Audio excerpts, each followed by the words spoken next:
Уксуспен буын ауырғанды 20 минутта басыңыз. Ол қалай жүзеге асырылады? Видеоны соңына дейін дұрыстап қарасаңыз, толықтай түсініп аласыз.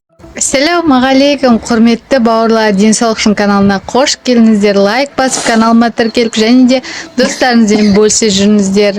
Сіздер үшін жай ғана кнопка болғанымен, ол денсаулық үшін каналына өте маңызды. Тез тіркелейік, достар, сіздерді күтемін каналында.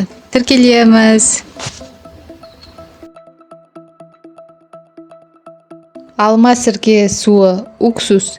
Бұл ғасырлар бойы буындағы ауырсынумен күресу және денені сергіту үшін халықтық дәлелденген құрал. Бұл сонымен қатар ағзаны токсиндерден тазартуға көмектесетін күшті антиоксидант. Ол үшін бізге уксус керек. Сірке суы, алманың сірке суы, яблочный уксус. Кез келген магазинде бар, сатып аласыз. Уксусты алып, 1 стаканға құясыз. 1 стакан уксус дайын. Енді дайындап болғаннан кейін су құйып аласыз. 3 литр су тазеке құйып аласыз. Соған 3 литр суға 1 стакан уксусты құясыз. Құйғаннан кейін араластырасыз.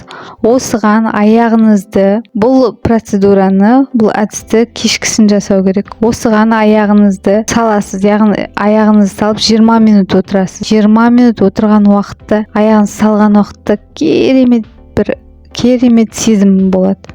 Аяғыңыз кәдімгідей демалып, шаршағаны басылып, ауырғаны да басылады. Яғни буындарыңыз ауырса, тізеңіз ауырса, 20 минут отырған уақытта керемет болып басылып, яғни жақсы күйде ұйықтайсыз. Бұл әдісті аптасына 1 рет жасайсыз. Аптасына 1 рет. Сосын аяғы ауыр келіншектерге болмайды, балаларға болмайды. 15 жастан жоғары адамдарға жасауға болады.